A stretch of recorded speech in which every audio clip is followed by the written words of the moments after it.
In the spring of 1944, the world awaits the attack of the Allied forces in Northern Europe, the opening of the much-awaited Second Front. In Italy, an earlier attempt at a second front has halted against fierce German resistance. In Russia, the Germans have fought their last offensive, an attack that crashes to failure at the Battle of Kursk. The end of the Blitzkrieg as a menace is mirrored by the end of the German U-boat threat, as the German Navy is defeated in the Battle of the Atlantic. As the endgame begins, the Axis leadership can now only act to postpone its inevitable doom.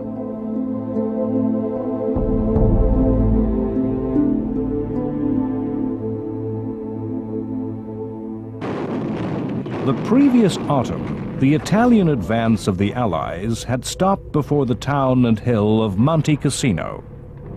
In the spring of 1944, 4 battles were to be fought in an attempt to take the town that dominated the front and prevented any move north. First, U.S. forces were repelled at high cost by the Germans. Then Indian and New Zealand troops, assisted by heavy strategic bombers, made 2 attempts to take Cassino, both times defeated with heavy losses. By the April of 1944, the Italian campaign had reached crisis. The success of the Germans was giving Hitler hope. The battles seemed to prove that German arms could deny both the greater numbers and material strength of the Allies. Both American and British generals admitted themselves bereft of ideas. The position was finally prized open by fresh minds. Free French troops drawn from Moroccan hill tribes found ways through mountains thought impassable and encircled Cassino. Free Polish troops made a near-suicidal attack from the south. Cassino fell, and the Italian front opened for movement. In the release from the frustration that the fight for Cassino had generated, clear military judgment became clouded by ambition and lust for glory. As the Germans retreated from Cassino, American armies could have overtaken and encircled their enemy, perhaps ending the war in Italy. Instead, U.S. General Mark Clark, an officer who felt the failure at Cassino personally and suspected the British of attempting to steal the glory of victory, ordered an advance on Rome, and the Germans fled northwards in safety. On June 4th, American forces entered Rome in triumph.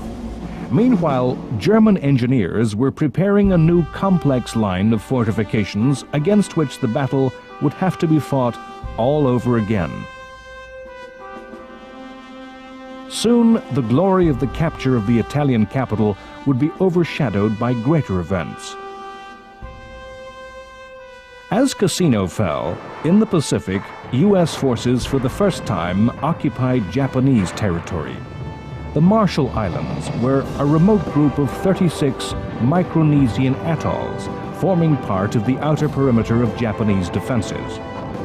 In a brilliantly planned and executed attack which used intelligence derived from broken coded signals, which enabled the U.S. forces to find the weakest points in the Japanese fortifications, the islands were taken over by 80,000 troops. In the spring of 1944, fighting continued in the struggle along the borders of Burma, India, and China. British Empire forces were on the defensive against renewed Japanese attacks. Based on the adage that attack is the best form of defense, the Japanese had mounted an offensive to preempt a British and U.S. invasion. 85,000 Japanese troops attempted to take the remote towns of Impal and Kohima, towns that were effective gateways into India. The British Empire troops were ordered to resist, with no retreat or surrender, and Impal and Kohima were besieged. The British supplied their troops by air, the Japanese not at all, and their troops began to suffer from starvation and disease.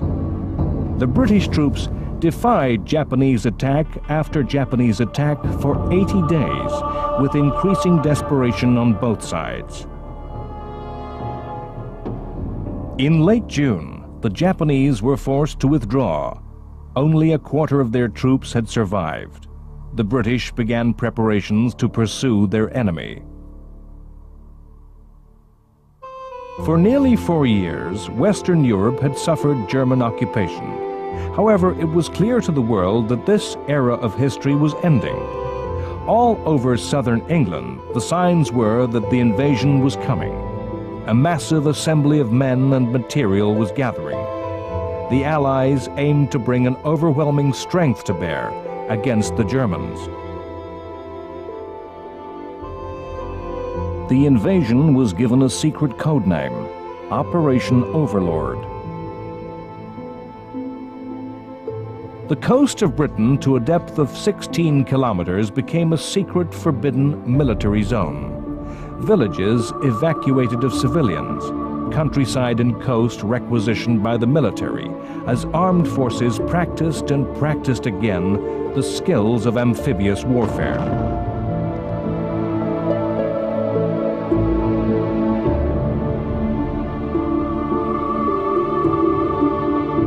Britain itself was sealed, all foreign travel forbidden. The invasion was the product of lessons learned in many previous operations, where the armies, air forces, and navies of different nations cooperated in detailed, coordinated action.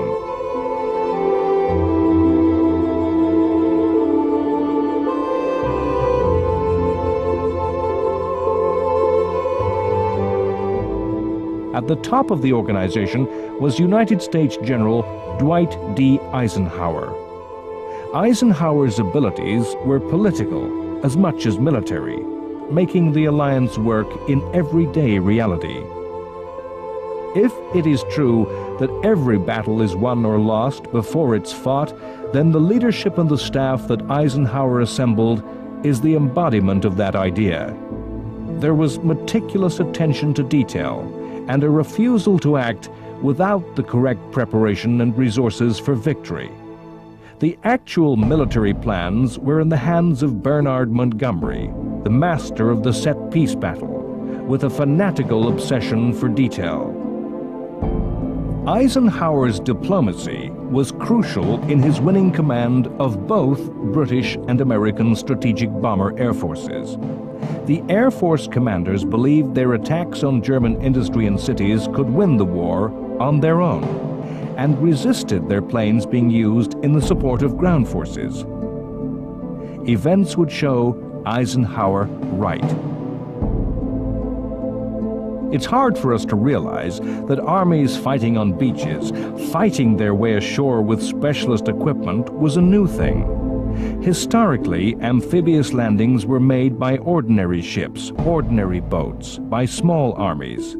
The size of armies, the lack of radar, of aircraft, of the telephone, meant amphibious landings were made unopposed. The lessons of previous invasions in North Africa and Italy brought forth new technologies of war. Swimming tanks were designed to fight with the very first wave of attacks. Provided with flotation tanks and propellers, the tanks were launched at sea and swam ashore to suppress fire from defending infantry. Specialist fighting vehicles cleared mines, laid roads, and bridged obstacles. It was an eccentric area in which the British excelled.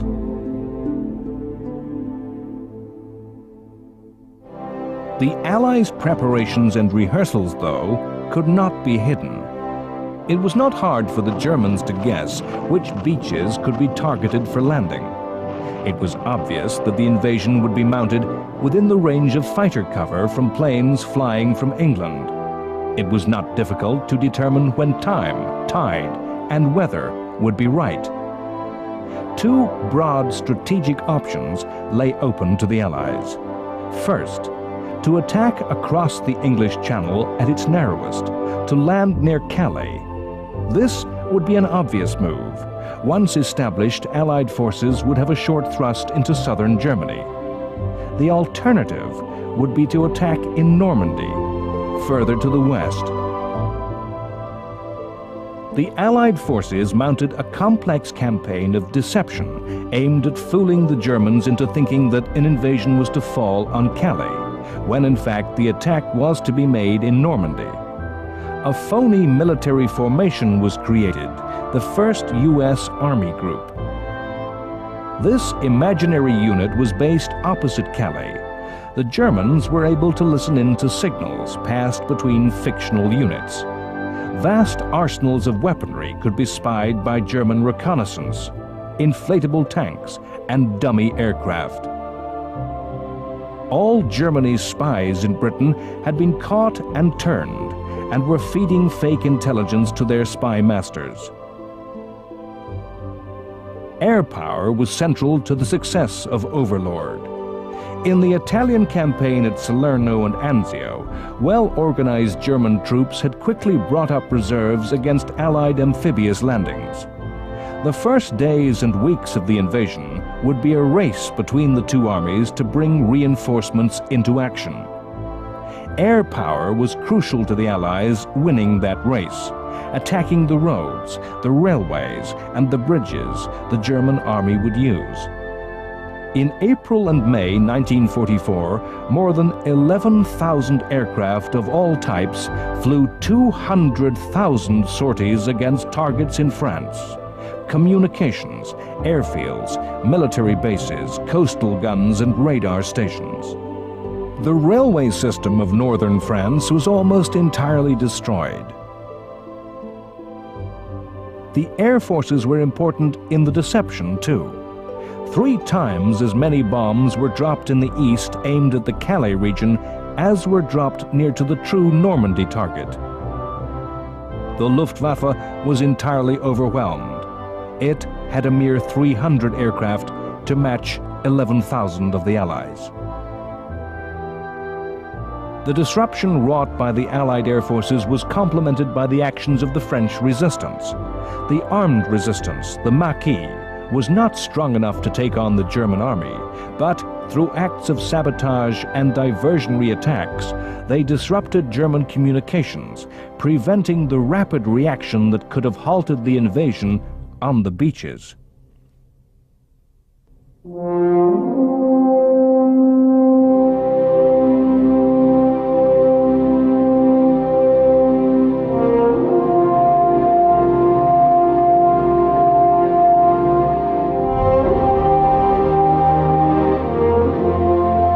The number of ships involved on June 6th is stupefying to the imagination. 6,483 vessels were to cross the Channel, so large a fleet that had Calais been chosen, there was not enough sea room for such a fleet where the Channel was at its narrowest.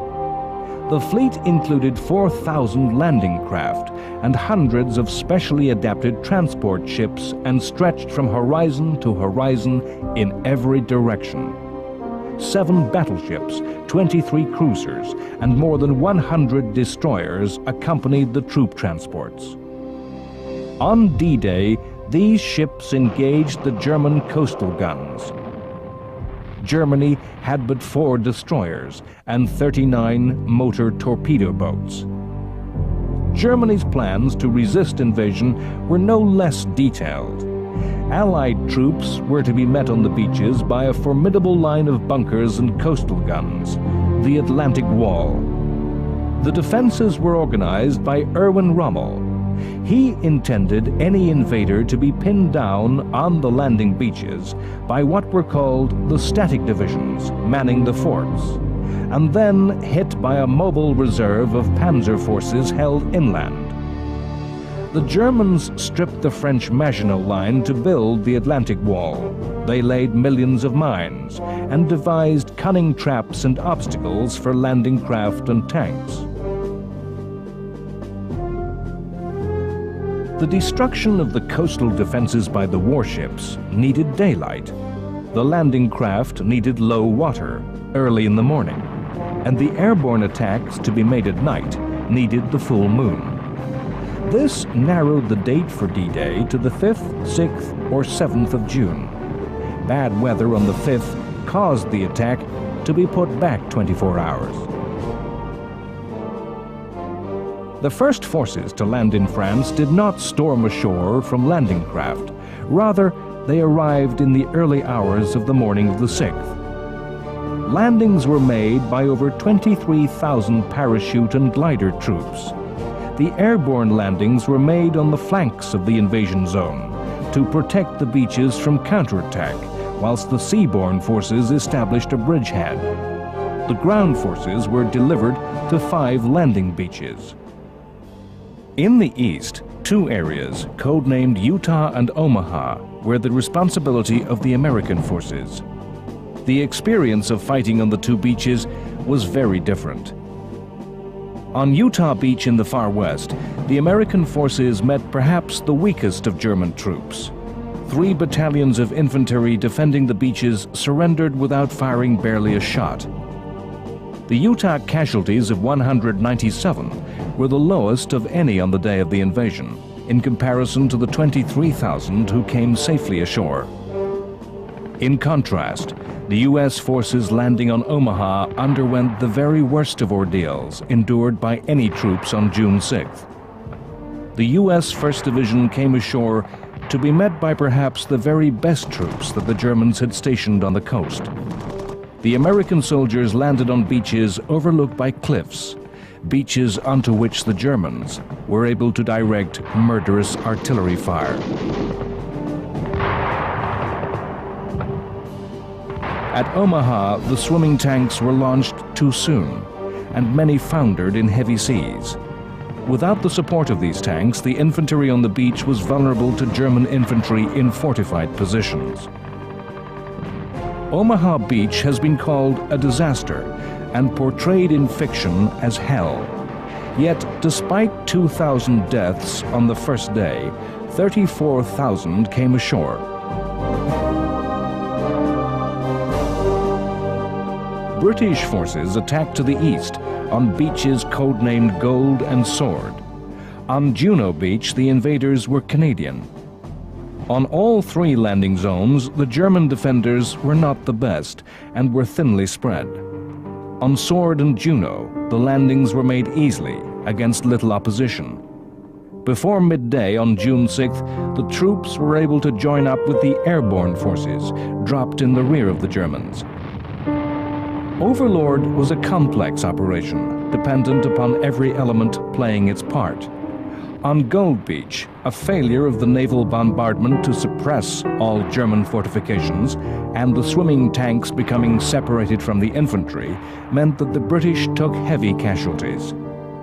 Nevertheless, the story of other beaches was repeated, and despite losses, the invaders were able to land and penetrate into the countryside.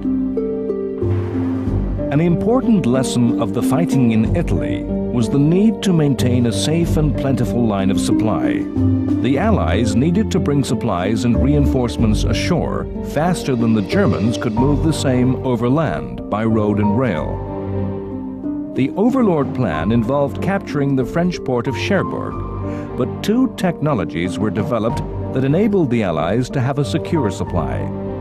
Allied civil engineering became as inventive as any work in radar or electronics. A floating harbor system was built out of concrete, codenamed Mulberry and weighing 1.5 million tons. The harbors were floated across the channel in parts and then sunk into place to provide an instant port. Later in the campaign, a flexible oil supply pipe was laid under the sea to deliver a constant flow of fuel. In the 3 weeks following the invasion, the Allies moved more than 800,000 troops across the channel. They joined all the beachheads together and captured the port of Cherbourg. Yet the invasion fell behind schedule. The territory held by the Allies was too small to hold the troops that had been transported. Not enough airfields had been captured. Germans, skilled in anti-tank and defensive warfare, were defending stoutly in the countryside that the French called bocage. Bocage was a medieval field system. Over hundreds of years, thick hedgerows had grown to create deep sunken lanes that provided the Germans with row after row of ready-made deep trench lines, ready-made defenses that could stop tanks. The same roads forced attackers into vulnerable single file, traps with no room for maneuver. The Norman town of Caen was a D-Day objective. 3 weeks after D-Day, it was still German-held. As long as the Nazis held the town, they denied access into the countryside to the south, where the bocage ended, and tanks could maneuver with freedom. It was countryside where airfields could be built. Repeatedly, British and Canadian soldiers threw themselves against Caen, only to be repulsed. British General Montgomery took the ruthless decision to call in the heavy bombers of the Strategic Air Forces. Caen was to be liberated by being bombed into ruins. On July 7th, the Royal Air Force and United States Army Air Force systematically demolished Caen.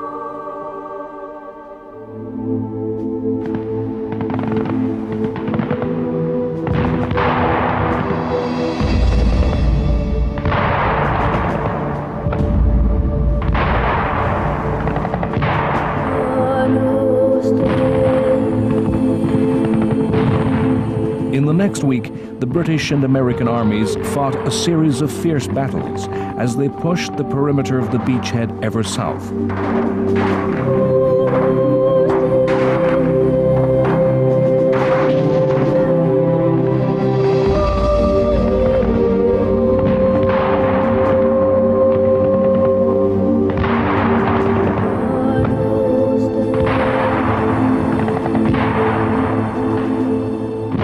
Repeatedly, the strategic bombers carpet-bombed German positions. By mid-July, the British had lost more than 1/3 of their total tank force. The American army in the West, following extensive carpet bombing, finally broke through. Their push to the south opened the war and broke the stalemate. The attack that developed turned around the German flank and began to surround their Normandy armies. Hitler had ordered a counterattack in early August that threatened to cut off and surround the Americans. Again, the great secret of the broken German codes came into play. The Allies were ready and waiting, and the Germans were defeated with heavy losses. The tank came of age in World War II. The decisive and devastating attacks of the 1940 German Blitzkrieg had demonstrated the potency of armored warfare. Yet, to every invention, there is a reaction. And during the war, powerful techniques and weapons of anti-tank warfare had been devised. The armies fighting in 1944 were far different from those of 1940. No longer did infantry simply flee before advancing tanks, as they had in 1940. Tanks were still an essential ingredient for victory, but needed the support of specialized infantry and mobile artillery to counter the anti-tank regiments of their enemy. The Allies rolled the Germans into an ever tighter pocket around the French town of Falaise. By the middle of August, nearly 500,000 Germans were in an ever more tightly closing trap. Attackers on all sides, to their rear, the obstacle of the River Seine. In what came to be called the Battle of the Falaise Gap, determined action by the SS Hitler Youth Division, a formation of fanatics recruited entirely from the Nazi youth organization, held back the Allies, while 300,000 Germans streamed across the River Seine in a mass escape. All German heavy equipment was lost, 1,300 tanks destroyed, and 200,000 taken prisoner. The original Overlord plan intended the Allies to halt at the Seine to regroup and reorganize. Instead, Eisenhower decided to capitalize on the victory won and ordered pursuit of the Germans across the open country of France. Hitler had not allowed the preparation of any fallback defensive positions. There was nowhere to hide, nowhere to stand and fight. The Germans had to run all the way to Belgium and the Netherlands, even to the borders of Germany itself. Hitler's strategic common sense had not entirely deserted him. Realizing that long lines of supply would weaken the Allies, he commanded all channel ports garrisoned by stay-behind forces to be turned into fortresses and defended to the last. As the Allies neared the borders of the Low Countries in early September, few thought the war would last into 1945. In mid-August 1944, as the Normandy battles were reaching their height, the Allies mounted a second invasion of France on the Riviera. Originally planned to be simultaneous with the Normandy attack, a shortage of landing craft caused the southern invasion to be delayed. Again, there was a massive naval bombardment, and once again, the Allies enjoyed massive air superiority, with 2,000 planes against 200 German. Once initial resistance had been broken, the task of the American and Free French armies was of pursuit and entrapment of the constantly retreating Germans. The Riviera landings threatened to confound Hitler's plan that Paris should be turned into a fortress and battleground. Hitler talked of the French capital as a Stalingrad that would entrap the Allied armies and lead to their annihilation, enduring the same fate as befell the German army at the Russian city a year before.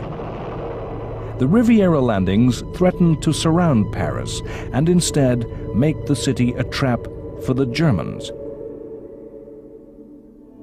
On August 18th, when it became apparent that the Allied armies were threatening to overwhelm the occupiers, the population of Paris rose in revolt, and fighting broke out on the streets. Eisenhower and Montgomery refused to attack for the sake of attacking. They too saw the lesson of Stalingrad. They ruthlessly believed that liberation could wait, and only military necessity justified attack. As it became clear that the city was fighting to free itself, the Allies were forced to act. Leader of the Free French, Charles de Gaulle, feared that French communists were attempting a takeover and using the fighting to eliminate their rivals for power in post-war France. The Allies agreed that Free French forces could be released, and on August 23rd, their tanks entered Paris. The German command surrendered. De Gaulle led Allied forces in a march of triumph down the Champs-Élysées.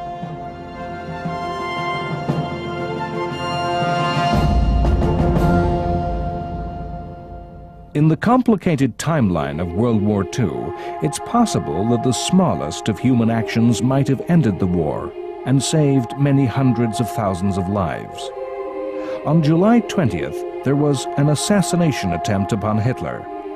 An officer on Hitler's staff, Klaus von Stauffenberg, a German patriot and war hero, planted a bomb in a meeting attended by the dictator.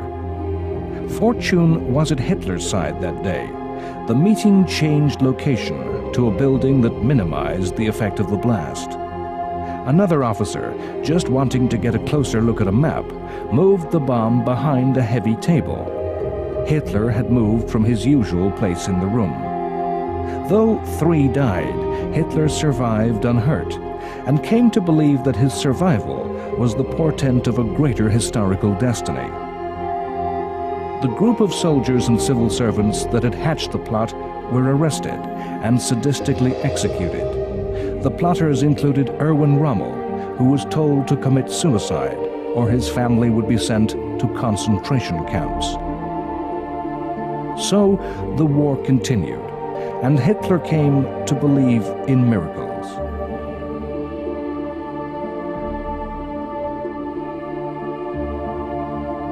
The Allies enjoyed the results of many new technologies, new weapons and new scientific ways of waging war. This war of invention was not one-sided. Germany was one of the world's leading scientific nations, and the German armed forces enjoyed the use of futuristic weaponry. As the Allied armies fought to establish their grip upon northern France, one of the most famous products of German ingenuity made its debut. On June 13th, the first V-1 flying bomb was launched against London. The V-1 was the prototype cruise missile, a pilotless jet aircraft with automatic guidance that was both ground and air-launched. In the next 2 weeks, nearly 2,500 of these missiles were fired. The flying bombs brought the return of terror to London, worse than the conventional air raid, as attacks were constant. There was no warning, no all clear, no release of tension. As in 1939, children and the vulnerable were evacuated. Some of the missiles were destroyed by anti-aircraft artillery. The fastest of fighters could catch and shoot down the V-1, but this needed courage from the pilot, as the missile exploding frequently destroyed the attacking fighter. Some Spitfire pilots developed a daring technique of flying alongside the V-1, wing to wing, and then placing a wing beneath that of the V-1, tipping the missile into a tumbling dive. In September 1944, mysterious and massive explosions began to occur all over the British capital. A thunderclap of destruction would be followed by a roaring noise that shocked and dazed survivors, likened to that of a speeding train. The explosions were attacks by a new German secret weapon, the V-2. The V-2 was the first ballistic missile. The roar that followed the explosion was the sound of the supersonic missile arriving after the detonation. The government hid the truth. Official news talked of gas explosions. It was 2 months after the first V-2 attack that the government admitted the new weapon existed. There was no defense against the V-2. The missile took less than 3 minutes to fly to Britain.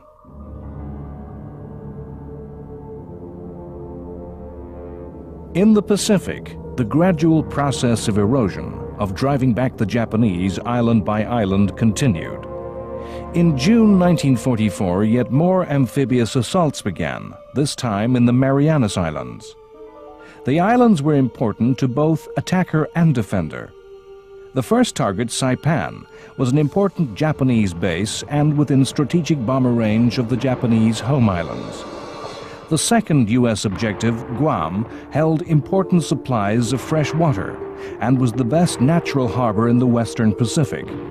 Guam would also be a base for bomber attacks on Japan and a starting point for attacks to recover the Philippine Islands. As so often in these invasions of Pacific islands, the battle on land was preceded by a naval battle. The Battle of the Philippine Sea turned into the largest carrier battle of the war. The Japanese were outnumbered in nearly every aspect. The Americans had more than twice the aircraft, had 7 major carriers to Japan's 5, 8 light carriers to Japan's 4. Disparity in quantity was matched by difference in quality. After earlier battles, Japanese crews and pilots never regained the level of training and prowess they had enjoyed earlier in the war, and came to be surpassed in skill by the Americans. The quality of American radar and intelligence was also superior. A great air battle was fought, in which the Americans enjoyed such superiority that the fighting came to be called the Great Marianas Turkey Shoot. The Japanese lost nearly 2/3 of their planes. 2 Japanese carriers were lost, 1 to air attack, 1 to a U.S. submarine. With the naval threat destroyed, U.S. Marines had to fight a stern battle to take Saipan. 4,000 Marine casualties were sustained in the first 2 days. An invasion planned to last 3 days stretched to 3 weeks. The terrain of Saipan meant that the U.S. soldiers were forced to make repeated frontal assaults against dug-in Japanese.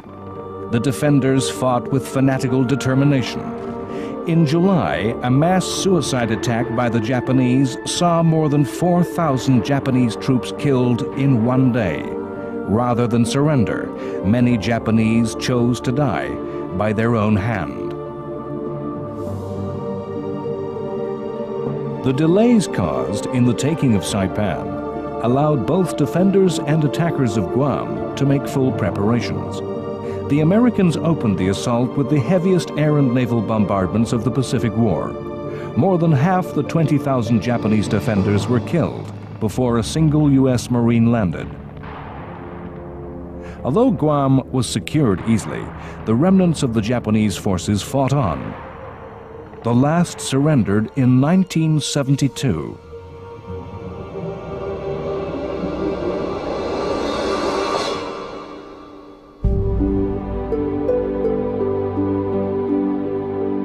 As soon as the Marianas were secure, the U.S. Army Air Force began to turn the islands into bases to attack the Japanese.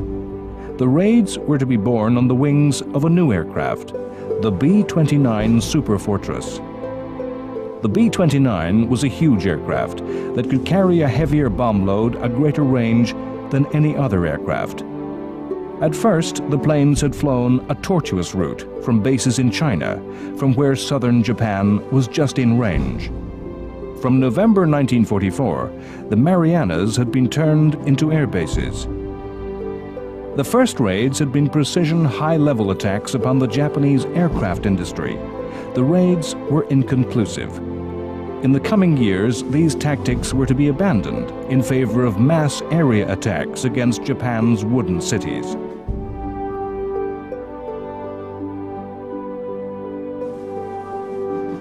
When ordered to retreat from the Philippine Islands in 1942, U.S. General Douglas MacArthur had famously promised to return. In late 1944, he gathered the forces to fulfill his vow. The Japanese occupation forces in the Philippines were ill-prepared to resist a U.S. invasion.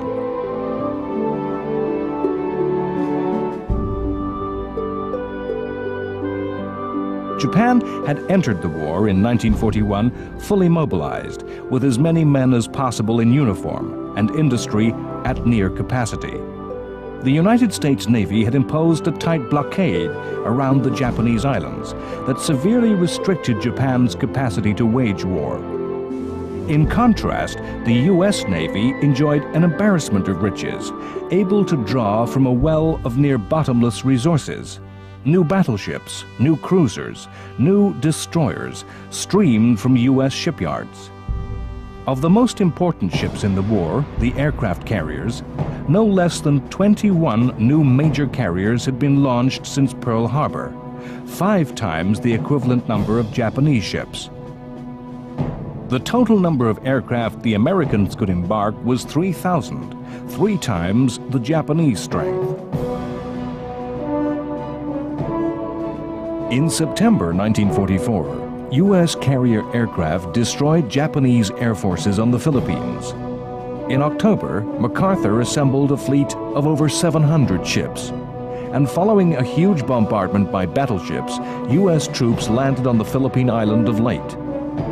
Japan responded with the dispatch of a massive naval force. The Battle of Leyte Gulf, as the battle was to be called, remains the largest naval battle in world history.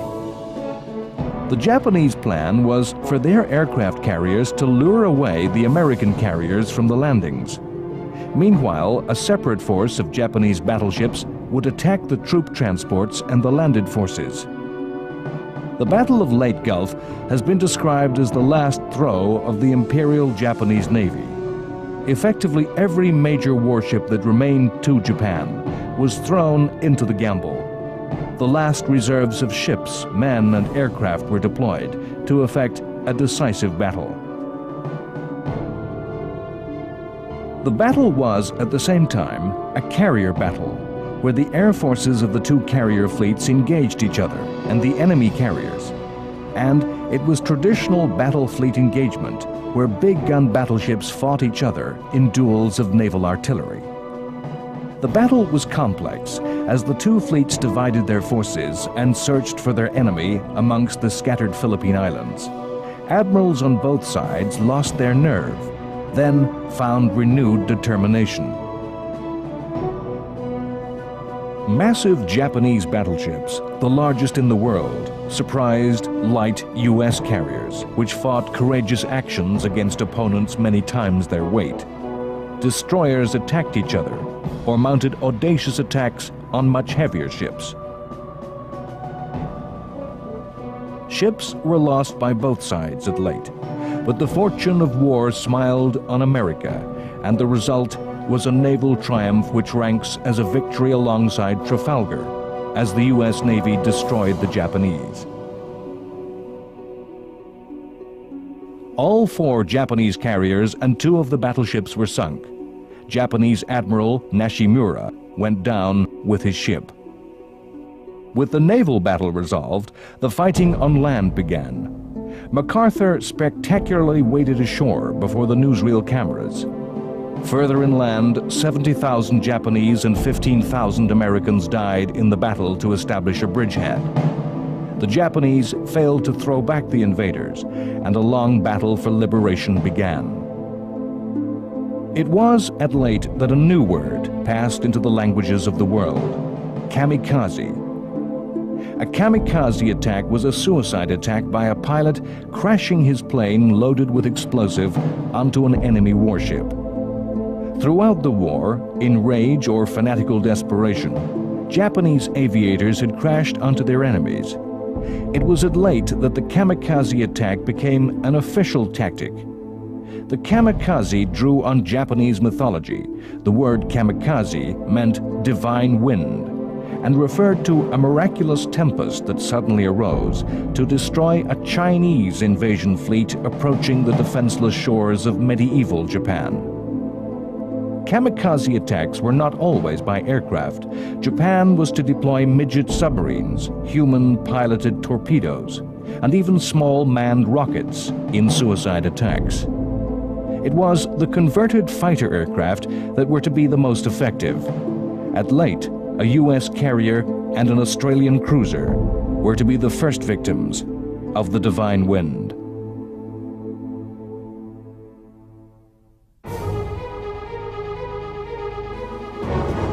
Hitler had seen the Western invasion as the greatest threat endangering the very heart of the Third Reich. On the Eastern Front, he was prepared to concede territory and transferred troops to the West. On June 22, 1944, as the fighting in the West was at its height, the Soviet Union launched a massive offensive that threatened a general collapse of the German armies in the East. Operation Bagration, named after a hero of the wars against Napoleon, was a huge attack. The numbers told heavily against the Germans. 1.2 million Red Army soldiers against 400,000 Nazis. 5,200 tanks against 900 German machines. 6,000 Soviet aircraft against 1,300 Luftwaffe planes. Hitler was to sacrifice the lives of many thousands of his soldiers by designating Soviet cities as fortresses to be held to the last man.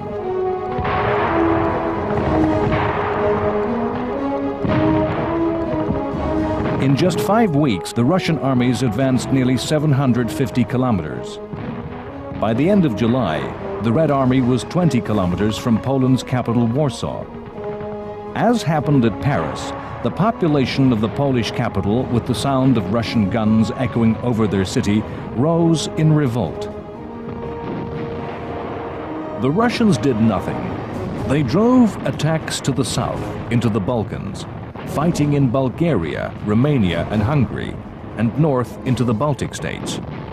Meanwhile, the Germans systematically destroyed Warsaw and killed more than 200,000 Poles.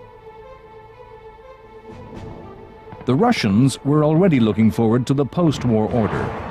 The attacks to the north and south, rather than towards Berlin via Warsaw, were aimed at placing those states within the communist orbit. The Germans were allowed to destroy the Poles, to create a space that the Soviets would fill.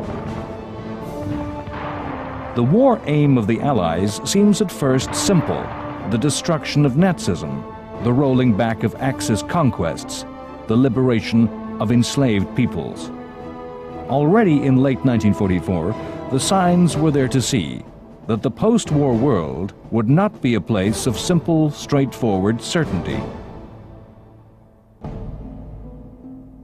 In October 1944, a British army re-entered Greece. The occupation of Greece had crumbled since the capitulation of the Italians in late 1943. Control had passed to the Germans. Italian weapons had fallen into the hands of Greek resistance fighters, including the Greek communist partisans, the Hellas. The Germans had resorted to ever more harsh reprisals to maintain their rule. In October, the Germans took the decision to abandon Greece, and the Greek government returned with the help of British troops. The British stepped into a minefield of passionate and violent politics.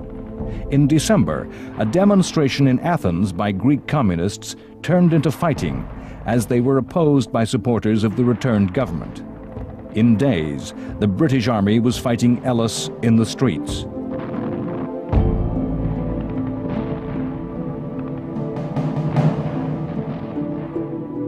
In the autumn of 1944, the optimism among the Allies at the end of the Normandy campaign that the war would soon be over was to prove misplaced.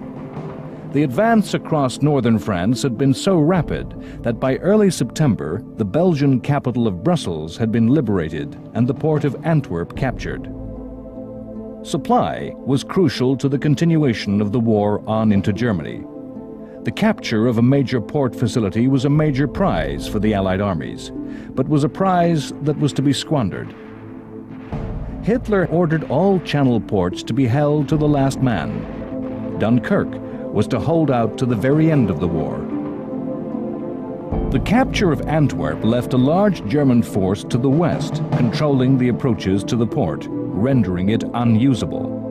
The Allies failed to clear those troops, who mined and dominated the river with artillery. The Allies failed to prevent the Germans from gathering their scattered forces and reorganizing.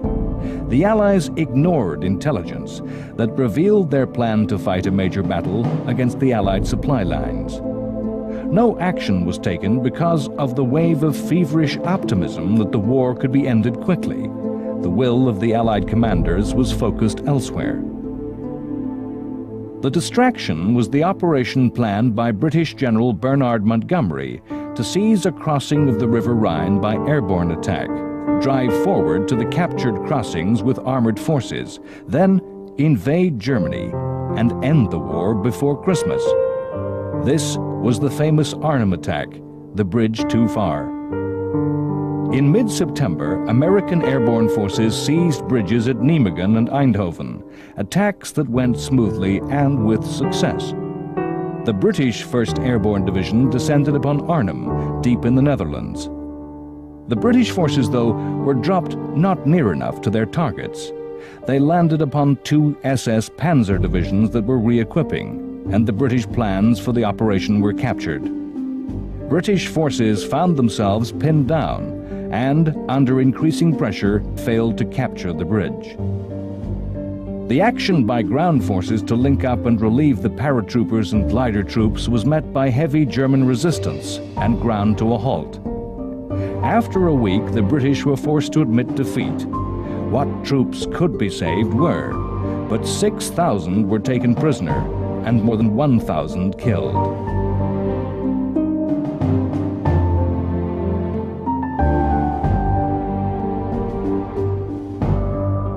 Arnhem was not a decisive defeat in itself, but the operation took Allied attention away from the situation at Antwerp.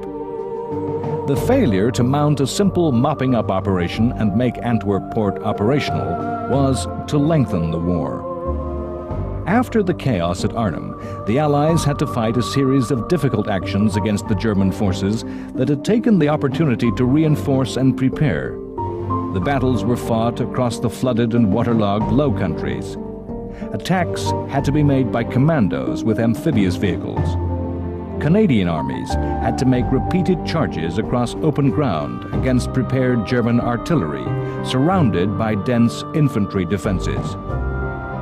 Pillboxes and strongpoints had to be taken one by one in close infantry action. The towns of the region had to be cleared in fierce street fighting. In the midst of all this, engineers and naval minesweepers had to clear the mines and booby traps with which the Germans had filled the waterways. It was not until late November, more than 80 days after its capture, that Antwerp was brought into action. A desire for victory, of an end to the fighting, only condemned Europe to enter another year of war. Next time, on World War II, The Complete History, in a desperate attempt to save Germany, Hitler attempts to repeat the triumph of 1940 with attacks through Belgium in what history comes to call the Battle of the Bulge. The Germans collapse in the east, and Russian armies enter Germany. They encounter Auschwitz, and the full evil of Nazism becomes known to the world.